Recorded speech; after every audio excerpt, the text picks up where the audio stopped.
আসসালামু আলাইকুম। ঈদ মোবারক সবাইকে। এই স্যাক্রিফাইসের ঈদ আল্লাহ তাআলা যাতে সবার ঈদটাই কবুল করে, আমি আজকে সেই দোয়া করেই আমার নিজের ঈদের ব্লগটি শুরু করতেছি। আশা করি তোমাদের অনেক ভালো লাগবে। তো যেমনটা আমি ফ্রান্সে থাকি এবং এইখানকার ঈদের এক্সপিরিয়েন্সগুলো তোমাদের সাথে শেয়ার করব। তো চলো শুরু করে ফেলি আজকের লাক্সারি ঈদ সেলিব্রেশন। আমার জন্য এই ঈদটা হবে অনেক বেশি লাক্সারি সেলিব্রেশনের মতোই। চলো আমার এই লাক্সারি ঈদ সেলিব্রেশন শুরু করে ফেলি এবং তোমরা যে যেখান থেকেই দেখছো তোমাদেরকে অনেক অনেক ভালোবাসা। আমি সুমাইয়া সুমু, ফ্রান্স ব্লগার সুমু থেকে চলে আসলাম আমার নতুন একটা ঈদ সেলিব্রেশন নিয়ে। তো চলো সেই ঈদের ব্লগটি শুরু করে ফেলি। যেমনটা থাম্বনেলে দেখতে পেয়েছো, স্বপ্নের মতো ঈদ কাটালাম। হ্যাঁ, আমার কাছে আসলে এইটাই স্বপ্ন। আমি এরকম স্বপ্নই দেখি যে আমার সংসারে আমি সব কিছু গুছানো পরিপাটি থাকবে এবং আমার হাজবেন্ড, আমার বাচ্চাদের নিয়ে আমি এমন করে আমার লাইফটাকে কাটাবো। তো এরকম প্রতিটা দিনই যদি ঈদের মতো সুন্দর হয় আর কি লাগে জীবনে। সম্পদ, টাকা পয়সা এগুলো সব কিছুই আসে যায়, বাট আমার কাছে মনে হয় যে এই যে আমি আমার হাজব্যান্ড, আমার বাচ্চাদের সাথে সময়টা কাটাইতেছি, এটাই আমার জন্য লাক্সারি, এটাই আমার বিলাসিতা, এইটাই আমার সব কিছু। তো আমার বাসা থেকে একেবারে মোটামুটি 10 কদম দূরেই আর কি নামাজ হয়েছিল। একটা ফুটবল গ্রাউন্ড আছে আমাদের এখানে, আমাদের সোসাইটিতে, সেই গ্রাউন্ডে, এবং হচ্ছে একটা জিমনাস যেটাতে জিম করে বা যেখানে আর কি বাচ্চাদেরকে বিভিন্ন এক্সারসাইজ শেখানো হয়, ওখানেও ছিল নামাজের আয়োজন।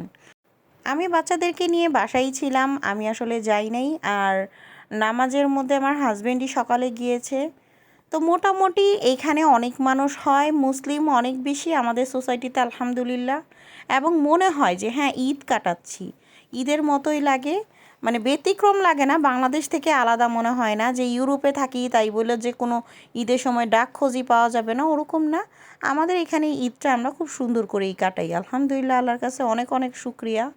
তো আমি জানালা দিয়ে ফুটেজ নিতেছিলাম যে এখানে যারা যারা নামাজ পড়তে আসছে দূর থেকেই আর কি যতটুকু পেরেছি নিয়েছি। যেহেতু সেখানে যাই নাই, তবে আমার হাজব্যান্ড কিছু ক্লিপ নিয়ে আসছে, যদি সম্ভব হয় পরবর্তী কোনো ভিডিওতে আমি অ্যাড করে দিব, তাহলে সামনাসামনি জায়গাগুলো দেখতে পারবা। তো দেখতেই পাচ্ছ এই যে এটা হচ্ছে একটা স্কুলের ছাদ, এই ছাদের অপোজিটেই হচ্ছে নামাজ হচ্ছিল। এক কাতার নামাজ অলরেডি শেষ হয়ে গিয়েছে, এখন সেকেন্ড রাউন্ড যে নামাজের সেটা শুরু হবে। সেকেন্ড রাউন্ডটাই আর কি আমার হাজব্যান্ড ওখানে গিয়েছিল নামাজ পড়তে। তো মোটামুটি আমাদের সোসাইটিতে অনেক মুসলিম এবং অনেক সুন্দর নামাজের আয়োজন হয়, ওরা নিজেরাই আগে থেকে সব কিছু আয়োজন করে এবং অনেক সময় বাচ্চাদেরকে খেলনা বিতরণ করে, অনেক কিছুই দেয়। তো আমি হচ্ছে এইখানে আবার নাস্তার প্রিপারেশন করতেছিলাম। রাত্রেবেলায় হচ্ছে 2 রকমের ডেজার্ট করে রেখেছি, ওগুলো অলরেডি নামাজ শুরু হওয়ার আগেই খাওয়া শেষ। এই যেগুলো সব আবার একটা বাটিতে রেখেছি। আর এখন হচ্ছে লাচ্ছা পরোটা করব, আর একটু সেমাই রান্না করব, যেহেতু আমরা মানুষ বেশি, আমাদের অতটুকু সেমাইতে হবে না। তো রাত্রেই আমি চেয়েছিলাম কিছু রান্না বান্না করে কমপ্লিট করে রাখতে, বাট যেহেতু ছোটো বাচ্চা ওরা হচ্ছে এগুলো ডেজার্ট দেখে খেতে চেয়েছে। এখন হচ্ছে আমি একটু সেমাইটা রান্না করে নিব, একটা ক্যারামেলাইজ, যে না ক্যারামেলাইজ ওই সেমাইটার নাম জানি কি, মানে খুব খুব ভালো লাগে ওই সেমাইটা, বাংলা সেমাইটাকেই ক্যারামেল করে চিনির তারপরে বানাতে হয়। এই যে দেখতেই পাবা আমি নাস্তা এই যে বানিয়ে ফেলছি এই সেমাইটা, আর হচ্ছে আগের দিনের 2টা ডেজার্ট আর লাচ্ছা পরোটা সব মিলিয়ে মোটামুটি আমি এখনও গোস্তের কোনো প্রিপারেশন নিইনি। আজকে আমি বড়সড় খাবার দাবারের আয়োজন করব এবং এই আয়োজনে থাকবে হচ্ছে আস্ত মুরগির ক্যাপসা জাতীয় আর কি, আস্ত মুরগি দিয়ে আমি বানাতে চাচ্ছিলাম। মান্ডি চিকেনও হতে পারে, এখন দেখা যাক। তো নাস্তাটাকে করে নেই, তারপর হচ্ছে যত প্রিপারেশন করব। আর আমি এখনও মেহেদি লাগাই নেই, আমি সম্পূর্ণ দুপুরে রান্নাবান্না করে খাওয়া দাওয়া শেষ করে তারপর মেহেদি লাগাবো। তো এখানে এই যে খেয়ে নিচ্ছিলাম হাজব্যান্ড আর আমি বসে, সব কিছু ডেজার্ট অল্প অল্প নিয়ে আমি খেয়ে নিয়েছি। আর এখানে আমি কুনাফা করি সব সময়, ফ্রান্সে যতদিন আমি ঈদ ঈদ করতেছি আমি কুনাফা করি, বাট এই তারিখে আমি কুনাফাটা করি নাই, আমি একটু অন্যরকম করেছি। তো দুপুরের রান্নাবান্না মোটামুটি শেষ করে এখন এই যে ফুটেজ দেখতে পাচ্ছ, এইটা আমি বানিয়েছি, অনেক মজার হয়েছিল, একদম আস্ত চিকেন দিয়ে রান্না করেছি, অনেক টেস্টি হয়েছিল। আর মোটামুটি আমার বাসায় খাবার দাবার সব সময়ই আর কি লাক্সারি খাবার দাবারই হয়, কখনো নর্মাল খাবার আমি করিও না তেমন একটা। দেখতেই পাচ্ছ আমার হাজব্যান্ড আমাকে হেল্প করতেছে। আমি হচ্ছে এখানে আবার একেবারে কোনো রকম গুঁড়া মশলা ছাড়া আবার একটা গরুর গোশতের একটা আইটেম করেছি, বাচ্চাদের জন্য পাস্তা করেছি, অনেক রকমের আইটেম আজকে মোটামুটি করেছি। তো আবার হচ্ছে আমাদের কোরবানি গোশত চলে আসবে, কোরবানি গোশত আনতে যেতে হবে। সেই অপেক্ষায়, কোরবানি গোশতর অপেক্ষায় না থেকে বাসায় যেটা ছিল সেটা দিয়ে আমি মোটামুটি আয়োজন করে ফেলেছি সব কিছু। আর আমি যতদিনই ঈদ করি ফ্রান্সে, তো দেখা গেছে বেশিরভাগ সময় আমার হাজব্যান্ডের জব থাকে, যার কারণে আমার ঈদটা অত সুন্দর হয় না। বাট এই তারিখে তার জব ছিল না, এই কারণে অনেক সুন্দর কাটছে আমার ঈদটা, মানে ঈদের মতোই কাটছে, একদম স্বপ্নের মতো মনে হয়েছে। সারাটা দিন কেটে গেছে। কি মানে রান্না বান্না করি, যত কষ্টই করি, বাচ্চাদের নিয়ে যত ঝামেলাই করি না কেন, যখন হাজব্যান্ড এরকম পাশে থাকে এবং বাসায় থাকে, আদর যত্ন, বাচ্চাদের নিয়ে সময় কাটায়, এতেই আমার মনে হয় যে সারাদিনে ক্লান্তি দূর হয়ে যায়। তো মোটামুটি টেবিলটা আগেই সেট করে রেখেছিলাম, এখন শুধু খাবারটা নিয়ে আসবো আর তারপর আমরা সবাই মিলে একসাথে বসে খাবো। বেশিরভাগ সময় আমার মেয়েই আমার সাথে খায়, আর অন্যান্য ছেলেদের দুইটারে তো খাওয়াই দিতে হয়, আর একটা তো একদমই ছোট, ওটা তো কিছুই খেতে পারে না। তো মেয়েটাই আর কি আমার সাথে বসে খায়। আর যদি ছেলেকে নিয়ে আসি, প্রায় সময় দেখা গেছে ওরা দুজন মিলে বাঁধাবাঁধি করে, আর এখন হচ্ছে ঘুমাচ্ছে। এই জন্য ছেলে দুটোটাই হচ্ছে খাবে পরে। ওর বাবা যদি পারে একদম ছোট বাবুটাকে একটু খাওয়াই দিবে। আর এখন হচ্ছে আমি, আমার মেয়ে, আমার হাজব্যান্ড, আমরা তিনজন মিলে বসে খেয়ে নিব দুপুরের খাবার। আর এত বেশি শান্তি লাগছে যে ঈদের মধ্যে কি বলবো। তবে আমাদের এখানে অনেক গরম পড়ছে ফ্রান্সে, তো এই গরমের কারণে এই জাতীয় খাবারগুলো কিন্তু অনেক বেশি রিচ হয়ে যায় গরমের মধ্যে, কিচ্ছু করার নেই, ঈদ বলে কথা, ঈদের মধ্যে এগুলো খাবোই। আমার হাজব্যান্ড বলতেছিল অনেক বেশি রিচ হয়ে যায়, আমি কই না, রিচই ঠিক আছে।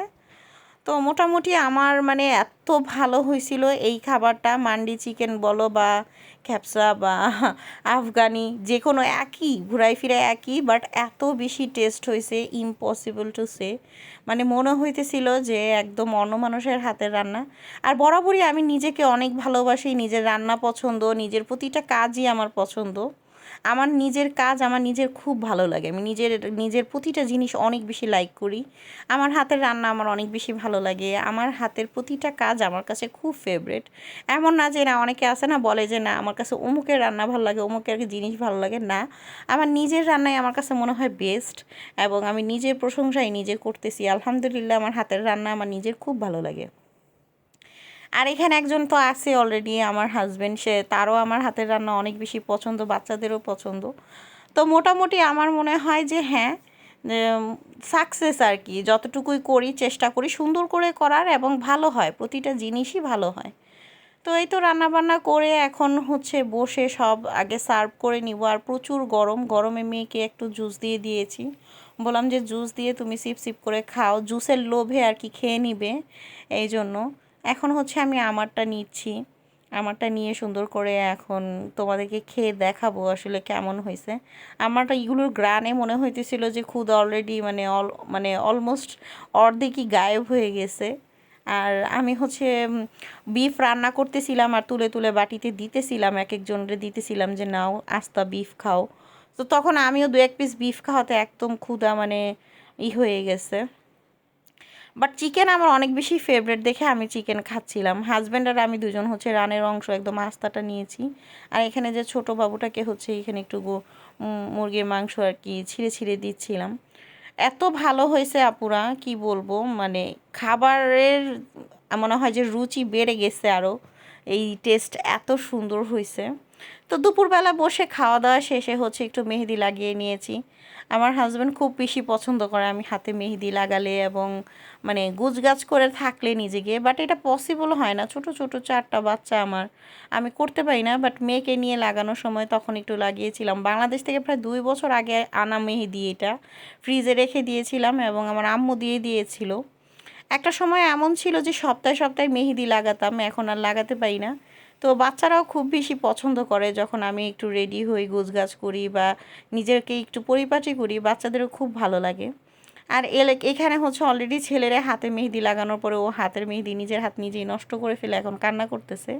আর মেয়েকেও লাগিয়ে দিয়েছিলাম। আমার মেয়েও মাশাল্লাহ দিলে অনেক বেশি মানে সাজগোজ পছন্দ করে, আর ওকে মানায়, প্রতিটা জিনিসই সাজগোজ করলে প্রতিটা জিনিসই ওকে ভালো লাগে, সুন্দর লাগে। এখন এই যে এখানে আমি মেহেদি লাগিয়েছি, দেখবে আমার হাজব্যান্ডকে দেখাবো, দেখানোর পরে সে কি বলে তার রিয়াকশনটা তোমাদের সাথে আমি শেয়ার করতেছি। দেখো এখানে তোমাদেরকে ভালো করে দেখাই দিছি, আর বলবা যে হ্যাঁ মোটা মোটা ডিজাইন হয়েছে। আর 2 বছর আগের মেহেদি একদম শুকায় গেছে, ভিতর থেকে কাঠি দিয়ে অনেক কষ্ট করে লাগিয়েছি, বাট সুন্দর হয়েছে, মানে যেরকম মেহেদির অবস্থা ওই তুলনায় ভালো হয়েছে। আর আমার হাতগুলো নাকি বাচ্চাদের মতো, আমার হাজব্যান্ড সব সময় বলে। তো দেখো তো আমার হাতগুলো কি বাচ্চাদের মতো, আমি আমার মেয়ের হাতের সাথে মিলায় দেখাইতেছিলাম যে দেখি তো সাইজ দুজনের হাতে কি একরকম নাকি। এই যে এখন বসে রয়েছে, দাঁড়াও দেখাইতেছি কি বলে শুনবা। সে বলবে যে এই আঙ্গুল ছোট, এই সেই এগুলো বলবে। এই যে আমি দেখাইতেছিলাম যে দেখো এই যে লাগাইছে, বলতেছে ধরে ভালো করে দেখে অবজার্ভ করে তারপর শেষে বলতেছে এই যে এই আঙ্গুল ছোট, মানে ডিজাইনের ব্যাপারে কিছু না বলে সে বলতেছে আঙ্গুল ছোট।